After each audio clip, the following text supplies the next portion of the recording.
पिछले एपिसोड में you how को पता चला था कि यहाँ पर तो 5 रिंग वाले सोल किंग भी आए हैं, जिसके बारे में जानकर वे सभी पूरी तरह से हैरान हो गए थे। इसके बाद यू हाउ इनसे कहने लगता है कि वहाँ पर तो 5 रिंग वाले 2 सोल किंग आपस में फाइट कर रहे हैं, जिसके बारे में जानकर इनकी हैरानी और भी ज्यादा बढ़ जाती है। अब इसके वजह से हम देखते हैं कि इसके बारे में सोचकर वे सभी काफी परेशान होने लगे थे। और फिर नानान कहने लगती है कि लगभग 50 लेवल वाले किंग इंचार्ज में है, जिस बात से ऐसा लगता है कि बाकी टीम के मेंबर भी कम से कम लेवल 40 वाले जरूर होंगे, जबकि हमारे बीच में हाईएस्ट कल्टीवेशन लेवल वाला लेवल 43 है। लेकिन इसके बाद भी हम देखते हैं कि सेंसी को इसके बारे में कोई भी चिंता नहीं होती। और फिर वो इनसे कहने लगता है कि अब तो केवल कुछ ही मैच की बात है और तब तक सियाओ टाओ और बाकी लोग भी हमारे टीम में वापस आ जाएंगे, जिसके बाद से हमारे टीम में भी ना केवल सोल किंग होंगे बल्कि हमारे पास में तो 6 रिंग वाला एक सोल एम्परर भी होगा। लेकिन इसके बाद भी हम देखते हैं कि बेई केवल इसके भरोसे नहीं रहना चाहता था, इसीलिए वो सबसे कहता है कि जब तक वे यहाँ पर वापस नहीं आ जाते हमें किसी भी कीमत पर अपने एकेडमी को जिताना होगा। जिसके बाद हम देखते हैं कि इसके बारे में सुनकर वे भी इसके लिए रेडी हो गए होते हैं। तो अभी सेंसी थोड़ा सा हैरान होते हुए बेई से कहता है कि क्या सच में तुम ऐसा करना चाहते हो। तब इसकी बात सुनकर बेई भी उसे हाँ कर देता है, जिस पर सेंसी उससे कहता है कि क्या यह बहुत जल्दी नहीं हो गया,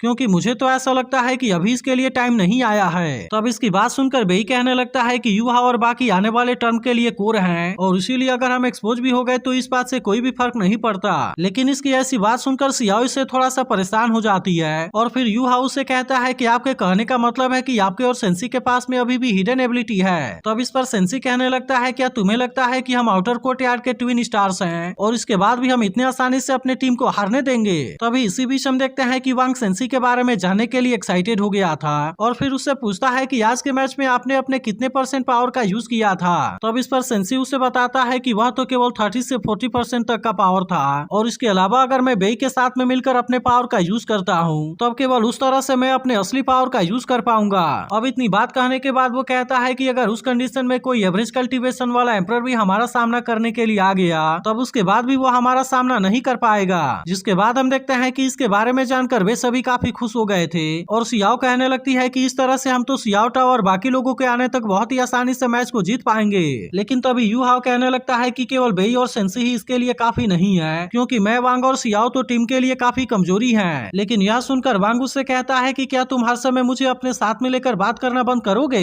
जिसके बाद हम देखते हैं कि इसकी बात सुनकर वे सभी हंसने लगे थे। लेकिन अभी भी हम देखते हैं कि बेई को टीम के बारे में बहुत ज्यादा चिंता होती है। इसके बाद अगले सीन में हम देखते हैं कि वे सभी तैयार होकर टीचर जामा के साथ में जाने लगे थे, जहाँ पर टीचर जामा इनसे सोल गाइड के बारे में बात करने लगती है और फिर उनसे पूछती है कि तुम सोल मास्टर के रूप में सोल गाइड के बारे में क्या सोचते हो। तब इस पर बेई कहता है कि इसके ही वजह से टैंक क्लैन डिक्लाइन हो गया और इसी तरह से बाकी लोग भी सोल गाइड के बारे में अपना अपना आइडिया देने लगते हैं। तभी इसी बीच हम देखते हैं कि वांग को तो सोल गाइड के नाम से भी नफरत होती है, जबकि यू हाउ कहता है कि शायद इस कमी को मैं अपने टीम के अंदर पूरा कर पाऊं। तब इसके बारे में सुनकर टीचर जामा कहती है कि अब तुम जिस शो को देखने वाले हो वह चीज पहले से पूरी तरह डिफरेंट होगी, क्योंकि यहाँ पर केवल कुछ ही प्योर सोल मास्टर बचे हुए हैं और अब तो सोल मास्टर और सोल गाइड एक दूसरे के और भी ज्यादा करीब होने लगे हैं। इसके बाद वो इनसे कहने लगती है कि यहाँ पर जितने भी प्लेयर पार्टिसिपेट कर रहे हैं लगभग उनमें से हर किसी के पास में सोल गाइड है। जिस पर सेंसी कहता है कि शायद वे सोल मास्टर के बारे में भूल रहे हैं, क्योंकि एक सोल मास्टर का बैटल प्योर होना चाहिए, जबकि सोल गाइड तो पूरी तरह से एक फॉरेन ऑब्जेक्ट है। तब इसकी ऐसी बात सुनकर टीचर जामा कहती है कि श्रेक एकेडमी के सभी सीनियर भी ऐसा ही सोचते हैं, लेकिन फिर भी मैं चाहती हूँ कि तुम इसके बारे में एक बार सोचो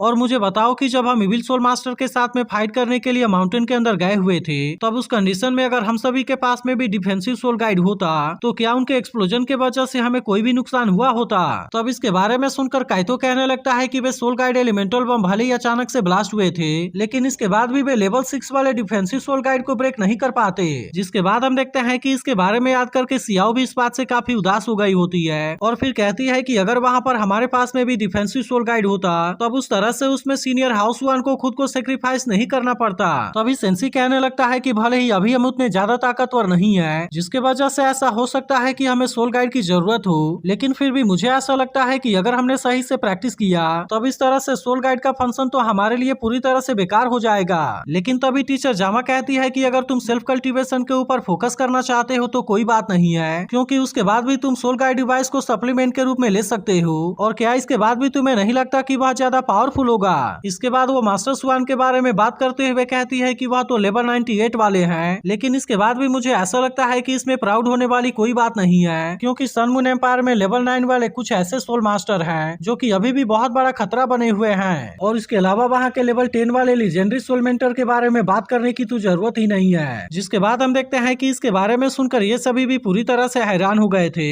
और फिर टीचर जामा इनसे कहती है कि इंसान जैसे ही सभी सोल बीज को मार देंगे तब इस तरह से आने वाले समय में सोल्डिंग एक बहुत ही लग्जरी प्रोडक्ट बन जाएगा और फिर तब उस सिचुएशन में सोल गाइड ही इंसानों का ताकत बनेंगे। इसीलिए वो इनसे कहती है कि अगर हमें एलिमिनेट होने से बचना है तो हमें इसे एक्सेप्ट करना ही होगा। और अब इतनी बात कहने के बाद वो इनको अपने साथ में लेकर कहीं पर जाने लगती है। जिसके बाद हम देखते हैं कि वे सभी भी उसकी बात मानकर उसके साथ में जाने लगे थे। और इस तरह से इनको पता चलता है कि वे तो किसी ऑक्शन हाउस में जा रहे हैं। लेकिन तभी इसी बीच हम देखते हैं कि वांग अचानक से यहाँ से आगे जाने से रुक गया था। जिसे देख यू हाउस से पूछता है कि तुम्हें क्या हो गया। तब वांग उससे कहता है कि मुझे भी नहीं पता कि अचानक से मुझे क्या होने लगा है, क्योंकि मुझे ऐसा लगता है कि अब मैं किसी भी तरह से सोल गाइड के पास में नहीं जाना चाहता। तब इसकी ऐसी बात सुनकर यू हाउस से समझाने के लिए कोशिश करता है, लेकिन इस पर वांग उससे कहता है कि अब मैं इसके बारे में खुद ही सोचना चाहता हूँ और इसीलिए मैं यहाँ से वापस रूम पर जा रहा हूँ। तब इसे देख टीचर जामा कहने लगती है कि वांग बचपन से ही किसी हिडन सेक्ट में रहा है, इसीलिए सोल गाइड डिवाइस से नफरत होना बहुत ही नॉर्मल बात है। लेकिन असल में वांग ने कभी भी यू हाउ को अपने फैमिली या फिर अपने सेक्ट के बारे में कुछ भी नहीं बताया था, इसीलिए यू हाउ को इस बात से थोड़ी सी हैरानी होती है। इसके बाद अगले सीन में हम देखते हैं कि वे सभी स्टारलाइट ऑक्शन हाउस में आ जाते हैं, जो कि पूरे स्टारलू एम्पायर में सबसे बड़ा ऑक्शन हाउस है। तभी टीचर जामा बताती है कि आज सोल गाइड का स्पेशल शो है। जिसके बाद हम देखते हैं कि आज के ऑक्शन शो को होस्ट करने के लिए एक लेडी यहाँ पर आ गई थी और फिर इनको बताती है कि आज के ऑक्शन में लेवल 3 से लेकर लेवल 6 वाले सोल गाइड होंगे।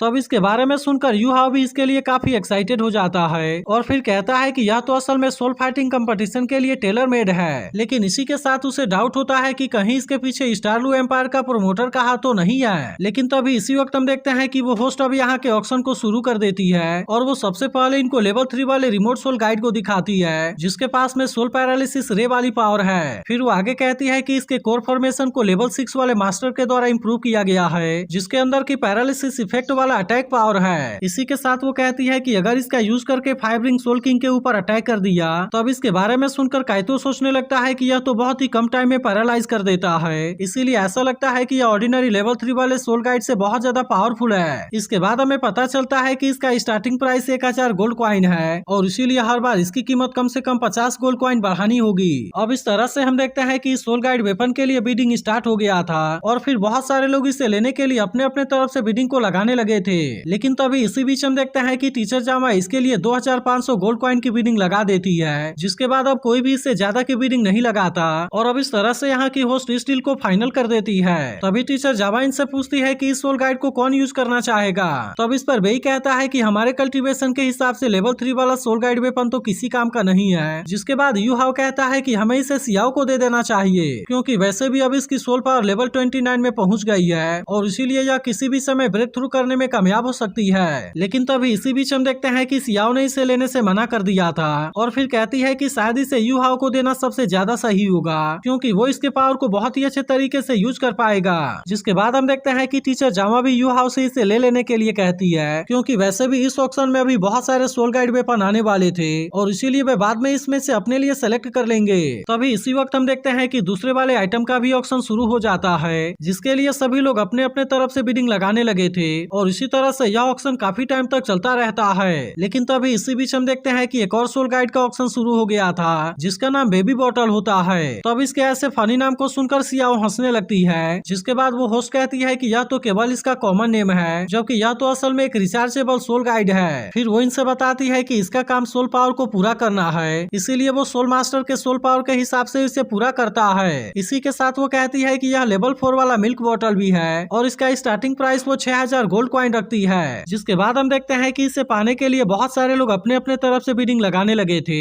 लेकिन तभी टीचर जामा इसके लिए 25000 गोल्ड कॉइन की बिडिंग लगा देती है, जिसके बाद अब कोई भी इससे ज्यादा की बिडिंग लगाने की हिम्मत नहीं कर पाता और इस तरह से यह सोल गाइड भी टीचर जामा का हो जाता है। इसके बाद अगले सीन में हम देखते हैं कि अब यहाँ के आखिरी आइटम के ऑक्शन होने की बारी आ गई थी और वो होस्ट इनको बताती है कि इसकी कीमत बहुत ज्यादा हाई है। लेकिन इसके बाद भी उसे यकीन होता है कि जो कोई भी इसके बारे में समझ गया तब उसे इसके असली कीमत के बारे में बहुत ही आसानी से समझ आ जाएगा। जिसके बाद हम देखते हैं कि सभी लोग भी इसके बारे में जानने के लिए काफी एक्साइटेड होते हैं और तभी यू हाउ भी अपने आई पावर का यूज करके इसे देखने की कोशिश करता है। लेकिन तभी अचानक से हम देखते हैं कि इसके वजह से उसे कोई शॉक लग गया था, जिसे देख टीचर जामा परेशान होते हुए उससे पूछती है कि तुम्हें क्या हो गया। तभी इस आइटम को देखते ही काइतो कहने लगता है कि यह तो कार्विंग नाइफ है, जिसके बारे में सुनकर सियाओ पूछती है कि ये क्या होता है। तब काइतो कहता है कि सोल गाइड को बनाने के लिए उसके फॉर्मेशन को बनाना सबसे कठिन काम होता है, क्योंकि इसके लिए बहुत ही स्पेशल फ्लैश इनग्रेविंग मेथड का यूज किया जाता है। इसीलिए जितने हाई लेवल के सोल गाइड को बनाना होता है तब इसके लिए उतने ही हाई लेवल के कार्विंग नाइफ का यूज करना पड़ता है। वहीं दूसरी तरफ हम देखते हैं कि अब यहाँ की होस्ट भी इनको इसके बारे में बताने लगी थी और कहने लगती है कि यह चीज पूरे कॉन्टिनेंट के कार्विंग नाइफ के लिस्ट में है, जो कि टॉप 100 वाले कार्विंग नाइफ में से एक है। तब इसके बारे में सुनकर टीचर जामा कहने लगती है कि श्रेक एकेडमी में केवल 2 लिस्टेड कार्विंग नाइफ हैं, जो कि सोल गाइड एकेडमी के डीन सियान और मास्टर फानियू के पास में है। तभी एक आदमी होस्ट के ऊपर गुस्सा होते हुए कहता है कि तुम इसके बिडिंग को स्टार्ट क्यों नहीं करती। तब इसकी ऐसी बात सुनकर वो होस्ट इनसे कहती है कि आपको इसके बारे में शांत रहना चाहिए, क्योंकि ये कार्विंग नाइफ भले ही कीमती है, लेकिन असल में इसके अंदर एक बहुत बड़ी प्रॉब्लम है। तब इसके बारे में सुनकर वे लोग इस बात से परेशान होने लगते हैं, जिसके बाद वो होस्ट कहती है कि यह कार्विंग नाइफ रैंकिंग के मामले में 99 नंबर पे आता है, लेकिन अगर इसके असली एबिलिटी के बारे में बात किया जाए तो टॉप 30 में आना भी इसके लिए मुश्किल नहीं होगा। और इसके लो रैंकिंग के होने का असली वजह है कि इसमें कर्स है। तब कर्स के बारे में सुनते ही वे सभी पूरी तरह से हैरान हो जाते हैं। तब वो होस्ट इनको बताती है कि इसे सोल ईटिंग कार्विंग नाइफ के नाम से भी जाना जाता है, और फिर इनको बताने लगती है कि सन मून एम्पायर आज से 3000 साल पहले आया था, और इसीलिए जब से यह लेवल 9 वाले सोल इंजीनियर के हाथ में से आया तभी से ये अपने ओनर के साथ में बहुत बड़ी तबाही लाता है। इसके वजह से ही बहुत सारे सोल इंजीनियर के साथ में फाइट होने लगा और इसके सभी 37 ओनर्स बहुत ही मिस्टीरियस तरीके से मारे गए। लेकिन तभी इलेक्ट्रोलक्स कहने लगता है कि यह तो गोल्ड ऑफ लाइफ है। वहीं काइतो कहने लगता है कि मैंने भी अपने टीचर से इसके बारे में एक बार सुना था, और इसीलिए अब तो ऐसा लगता है कि इसका कर्स असल में कोई र्यूमर नहीं है। अब इसके वजह से इनको ऐसा लगने लगा था कि इसको हैंडल करना काफी मुश्किल है। जिसके बाद हम देखते हैं कि होस्ट इसका starting point 1 lakh gold coin रखती है, और अब इस तरह से उसने इसके बिडिंग को स्टार्ट कर दिया था। लेकिन हम देखते हैं कि इसमें से कोई भी इसके ऊपर बिडिंग लगाने के लिए रेडी नहीं होता, क्योंकि इन सभी को लग रहा था कि यह चीज काफी खतरनाक है। लेकिन तभी इसी वक्त हम देखते हैं कि यू हाउ इसे लेने के लिए रेडी हो जाता है, जिसके बारे में सुनते ही इसके सभी साथी पूरी तरह से हैरान हो गए थे। वहीं उधर होस्ट बाकी लोगों से पूछने लगती है कि क्या और कोई भी इसके ऊपर बिडिंग लगाना चाहता है। तभी इसी बीच हम देखते हैं कि वे इस बात से काफी परेशान होने लगा था, जिस पर यू हाउ टीचर जामा से कहता है कि मेरे पास में इस कर्ज को रिमूव करने का तरीका है। लेकिन इसके बाद हम देखते हैं कि अब और कोई इसके ऊपर बिडिंग लगाने के लिए रेडी नहीं होता, और अब इस तरह से यह कार्विंग नाइफ यू हाउ के पास में आ जाती है। इसके बाद अगले सीन में हम देखते हैं कि वे सभी यहाँ से अपने होटल में वापस आ गए थे, लेकिन यहाँ पर आते ही यू हाउ को सबसे पहले वांग के बारे में चिंता होने लगती है, और इसीलिए वो उसके बारे में पता लगाने के लिए उसे खोजने लगता है। लेकिन तभी इसी बीच उसे पता चलता है कि वांग तो किसी बात से बहुत ज्यादा उदास है, और इसीलिए वो उससे पूछता है कि तुम्हें क्या हुआ। लेकिन इस पर वांग कहता है कि खुद मुझे भी नहीं पता कि मेरे साथ में क्या हुआ है, क्योंकि जैसे ही मैंने सभी को सोल गाइड के बारे में बात करते हुए सुना तब अचानक से मेरे अंदर इसके लिए काफी परेशानी हो गई। इसी के साथ वो कहता है मुझे ऐसा फील हो रहा है कि मेरे माइंड में कोई दूसरी कॉन्शियसनेस भी है, जिसे कि असल में सोल गाइड से बहुत ज्यादा नफरत है। तब इसके बारे में सुनकर यू हाव हैरान होते हुए सोचने लगता है कि कहीं वांग के स्पिरिचुअल सी में कहीं कोई दूसरी चीज तो नहीं है। इसके बाद वो वांग से कहता है कि क्या तुम मेरे ऊपर यकीन कर सकते हो, क्योंकि मैं तो एक स्पिरिचुअल सोल मास्टर हूँ, और इसीलिए अगर सच में तुम्हारे कॉन्शियसनेस में कोई चीज है तो मैं तुम्हारे स्पिरिचुअल सी के अंदर जाकर इसे देख सकता हूँ। जिसके बाद हम देखते हैं कि वांग भी इसके लिए रेडी हो जाता है, और फिर यू हाव इसके ऊपर अपने स्पिरिचुअल पावर का यूज करते हुए कहता है कि तुम इसे रेजिस्ट करने की कोशिश ना करना।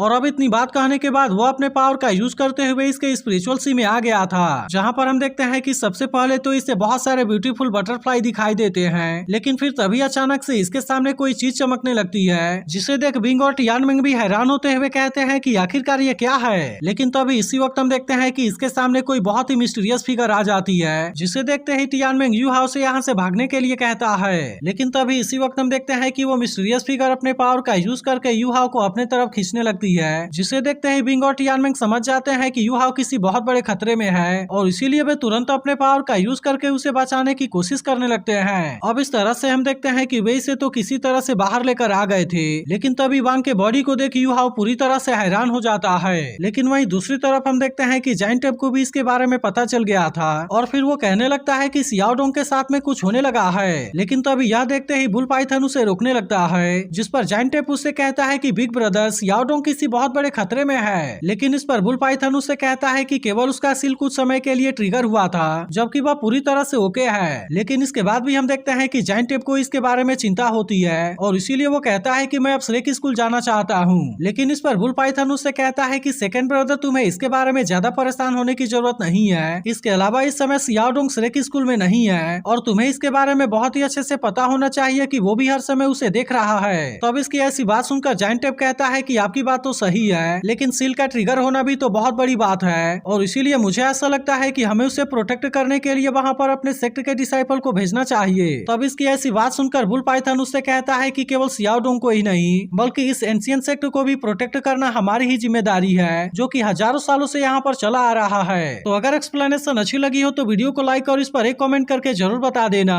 और अगर आपने इसके पिछले एपिसोड को मिस कर दिया हो तो लेफ्ट वाली वीडियो जरूर देख लेना।